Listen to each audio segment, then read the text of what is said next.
तो एक आखिरी साइकिल हम लोगों को इस प्यारे से चैप्टर की पढ़नी है, दैट इज़ वाटर साइकिल। ठीक है, नाइट्रोजन साइकिल तो हम लोग एक गुजरे ज़माने पहले ही कंप्लीट कर चुके हैं, है ना। अच्छा, इसके अलावा अभी नेक्स्ट टॉपिक जो हम लोगों को पढ़ना है वो है आप लोगों की वाटर साइकिल। वाटर साइकिल वाला जो टॉपिक है ये आप ऑलरेडी जब छोटे बच्चे थे, मेरे हिसाब से क्लास 3 वगैरह में शायद रहे होंगे, तब आपने पढ़ा होगा।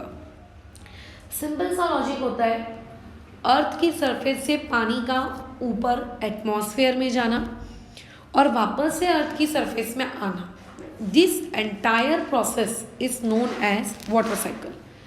लेकिन इस पूरी साइकिल में हम लिविंग ऑर्गेनिजम्स भी इन्वॉल्व हैं, यानी कि हम लोग भी तो वाटर को यूज़ करते हैं, प्लांट्स भी वाटर को यूज़ करते हैं। तो हम सब लोग वाटर को यूज़ करते जा रहे हैं। इसका मतलब समय के साथ साथ तो पानी ख़त्म होना चाहिए, बट पानी ख़त्म नहीं हो रहा है। इसका मतलब पानी तो वापस आता है in the form of rain. तो ऊपर पानी कैसे जाता है? मतलब रेन तो तभी आएगी ना जब ऊपर पानी होगा। अब ऊपर कोई टंकी तो लगी नहीं है आसमान में कि वहाँ से बारिश होकर पानी गिरने लगा टप टप टप टप। कुछ तो ऐसा होता होगा जिसकी वजह से ऊपर से पानी नीचे आप लोगों का गिर रहा है। ठीक है, ऊपर से पानी आप लोगों का नीचे गिर रहा है, ऐसा कुछ तो होता होगा। तो किस तरीके से पूरा पानी हम यूज़ करते हैं और हमारे यूज़ किए हुए पानी को हम वापस से ऊपर भेज देते हैं, that is known as water cycle. ठीक है, वापस से अर्थ में आना और अर्थ में यूज़ होना और फिर से ऊपर में चले जाना, इस एंटायर प्रोसेस को हम लोग क्या कहते हैं? वाटर साइकिल कहती हैं। तो 1 मार्क के लिए अगर पूछा जाए कि वाटर साइकिल क्या है, ठीक है, तो आप इसमें ऐसा लिखोगे, the whole process in which water evaporates and falls on the land as rain. मतलब पहले तो पानी ऊपर चला गया और वापस झरझर झरझर झरझर बारिश बन के वापस हमारी नदियों में, समुद्र में, है ना, आ गया। This thing is known as water cycle. ठीक है, अब लेकिन अब हमको ये समझना है कि यार ये चीज़ आखिर होती कैसे। ऐसा नहीं होता है कि डायरेक्टली पानी बारिश हुई, आज पानी आया और अगले दिन वापस से पानी ऊपर चला गया, ऐसा नहीं होता। पूरी एंटायर साइकिल धीरे धीरे step by step in short period of time होती है। ठीक है, अच्छा कैसे है, चलो समझे, देखते हैं। होता कैसा है, हमारे अर्थ में पानी अलग अलग जगहों पे अवेलेबल है। मतलब आपके नदियों में है, ग्लेशियर्स में है, कहीं हॉट वाटर की स्प्रिंग्स हैं, कहीं नदियां हैं, तालाब हैं, कुएं हैं, अंडरग्राउंड वाटर रिजर्व्स हैं, बहुत कुछ है। ठीक है, ओके। होता कैसा है कि जब हम लोगों की हीट ऊपर रहती है तो ये जो हीट होती है, सन की जो सोलर एनर्जी होती है, इसके गर्मी की वजह से इवेपोरेशन नामक एक प्रोसेस होती है। 9th स्टैंडर्ड का आपका जो सिलेबस था, याद है ना, भूतकाल वाला सिलेबस, एकदम टर्म 1 का स्टार्टिंग का, जिसमें आप लोगों ने ये पढ़ा था कि इवेपोरेशन क्या होता है, फ्यूजन क्या होता है, वगैरह वगैरह। तो वहाँ पे हम इवेपोरेशन को बहुत डिटेल में पढ़ चुके हैं। इवेपोरेशन के बहुत सारे फैक्टर्स को भी हम इवन डिटेल में पढ़ चुके हैं। तो एक्चुअली में जब ये सन की जो ये हीट एनर्जी होती है, इसकी हीट एनर्जी की वजह से ये जो पानी है ना, इस तरीके से देखो ऊपर इवेपोरेट हो जाता है। ठीक है, मतलब अभी ये नीचे लिक्विड स्टेज में है और बाद में ये ऊपर आप लोगों के गैस वाले फेज में ये क्या होता है, चला जाता है। अब जब तुम लोग 9th क्लास में हो, तो 9th क्लास में से जब तुम अपना ये चैप्टर पढ़ते यहाँ आए हो, तो तुमने अभी अभी ऊपर इसी चैप्टर के स्टार्टिंग में ये पढ़ा था, हाउ क्लाउड्स आर फॉर्म्ड। पढ़ा था कि नहीं पढ़ा था? तो बाद में यही गैस जाके कन्वर्ट हो जाते हैं आपके किस में, क्लाउड में। मतलब हमारे एटमॉस्फेयर में क्लाउड्स होते हैं, क्लाउड्स में बेसिकली पानी होता है। वो पानी कहाँ से आता है? अर्थ की सरफेस से आता है। फिर हमने एक टॉपिक और पढ़ा था इस चैप्टर में, हाउ रेन्स आर फॉर्म्ड। फिर हम बात करते हैं कि जब बहुत ज़्यादा क्लाउड्स भर जाते हैं तो फिर फूट जाते हैं, फिर बारिश आता है, राइट। पूरी डिटेलिंग हमने क्लाउड और रेन की इस चैप्टर में ऑलरेडी पढ़ के रखी है। तो फिर यही पानी नीचे आता है, ठीक है। लेकिन एक बात बताओ, क्या पानी सिर्फ वाटर बॉडी से ही ऊपर एटमॉस्फेयर में जाता है क्या? नहीं, अलग अलग तरीके हैं पानी के ऊपर जाने के। जैसे हमारी बॉडी, हम ह्यूमंस की बॉडी, एनिमल्स की बॉडी, तुम लोग जब 10th क्लास में आओगे बायोलॉजी पढ़ोगे तो बायोलॉजी में तुम ये पढ़ोगे कि जब हमारी ब्रीथिंग प्रोसेस होती है, ब्रीथिंग प्रोसेस के दौरान जब हम एक्सेल करते हैं तो यूजुअली हमें ये पता होता है कि हम CO2 एक्सेल कर रहे हैं, बट CO2 के साथ साथ हम हमारी बॉडी के अंदर से H2O भी बाहर छोड़ते हैं। तो यानी कि जब हम एनिमल्स, ठीक है, अपनी बॉडी के अंदर से रेस्पिरेशन के वायर H2O बाहर निकालते हैं तो वो H2O भी ऊपर एटमॉस्फेयर में जाता है। यानी कि सिर्फ ग्राउंड वाटर रिजर्व ही एटमॉस्फेयर में जाता है ऐसा नहीं होता है, आपके एनिमल्स के अंदर से भी उनके रेस्पिरेशन के दौरान H2O बाहर जाता है। प्लांट्स होते हैं, प्लांट्स के अंदर से देखो, जैसे मान के चलो एक फूल है या कोई सब्जी है, आपके घर में है, आपने उसको फ्रिज में नहीं रखा, 3 दिन बाद देखना वो सब्जी एकदम मुरझाई हुई लगेगी, ऐसा लगेगा बासी है, पुरानी सब्जी है। ऐसा क्यों होता है?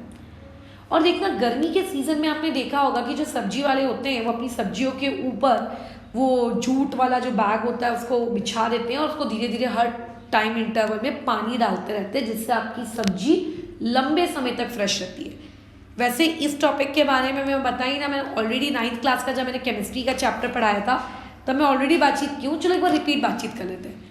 क्योंकि जो सब्जियों में जो सेल्स होते हैं, जो प्लांट सेल्स होते हैं, उन प्लांट सेल्स के अंदर से जो वाटर है वो वाटर निकल के बाहर एटमॉस्फेयर में चला जाता है, ठीक है, इवेपोरेट हो जाता है। जैसे हमारे कुओं से पानी इवेपोरेट हो जाता है, वैसे सब्जियों के अंदर का जो पानी है, ककड़ी जब आप खाते हो कितना मतलब ऐसा लगता है पानी है उसके अंदर, तो जो पानी है ना वो पानी निकल के एटमॉस्फेयर में चला जाता है।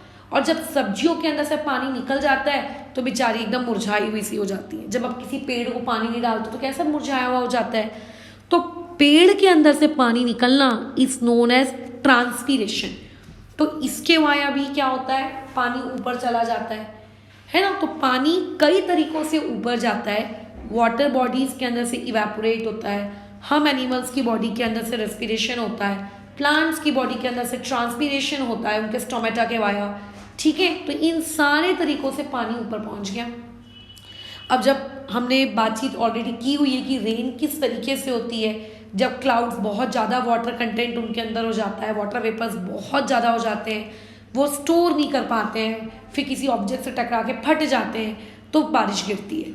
तो जब यही बारिश वापस आपकी नीचे गिरती है तो ऐसे केस में हम लोगों को यही पानी जो हमारे वाटर रिजर्व से निकल के ऊपर चला गया था, ये वाटर रिजर्व से निकल के ऊपर जाने वाला क्या हो जाता है, वापस से क्या हो जाता है, आपका अर्थ में आ जाता है, जिसे हम एनिमल्स क्या करते हैं, आपका यूज़ करते हैं, ठीक है।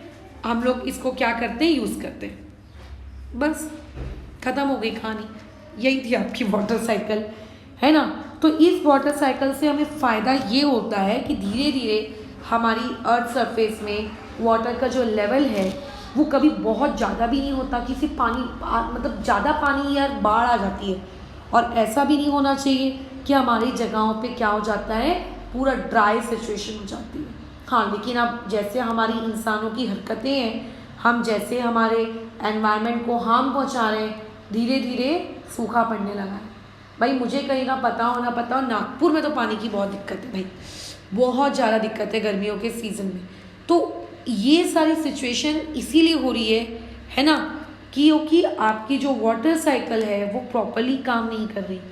और वाटर साइकिल क्यों प्रॉपर्ली काम नहीं कर रही है, क्योंकि वाटर साइकिल को काम करवाने के लिए जो बहुत ही नेसेसरी कंपोनेंट है ट्रीज़, उन ट्रीज़ को हम लोगों ने क्या कर दिया है, डिफॉरेस्टेशन, काटते जा रहे हैं, काटते जा रहे हैं, काटते जा रहे हैं। बताओ, उन्हें कम करते जा रहे हैं समय के साथ साथ।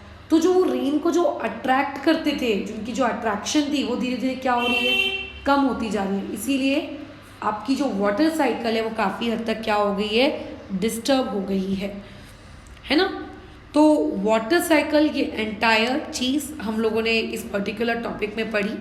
पेपर में आपको नो डाउट एक ना एक साइकिल एक्सप्लेन करने को आएगी ही, बट वाटर साइकिल के आने की थोड़ी चांसेस कम रहते हैं। बट टोटल 4 साइकिल्स हैं आपके सिलेबस में, water cycle, nitrogen cycle, carbon cycle and oxygen cycle. अच्छा, ऑक्सीजन नहीं है क्या, है शायद, हाँ, ये रही ऑक्सीजन साइकिल।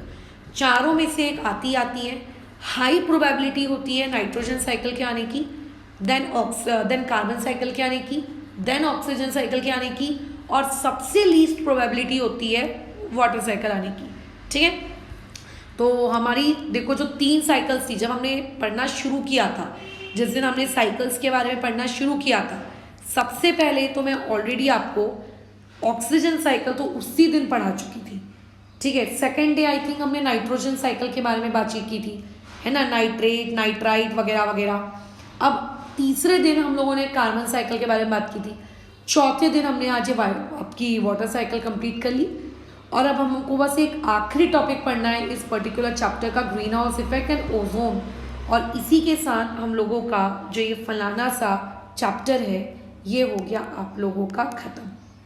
ठीक है, खैर एक टॉपिक और है ग्रीन हाउस इफेक्ट वगैरह, तो वो भी हम लोग देख लेंगे, लेकिन इसी के साथ हम लोगों का नेचुरल रिसोर्सेज ख़त्म होता है आपके आने वाली क्लासेस में, and as well as biology का सिलेबस भी। ठीक है, तो फिर इस क्लास को फ़िलहाल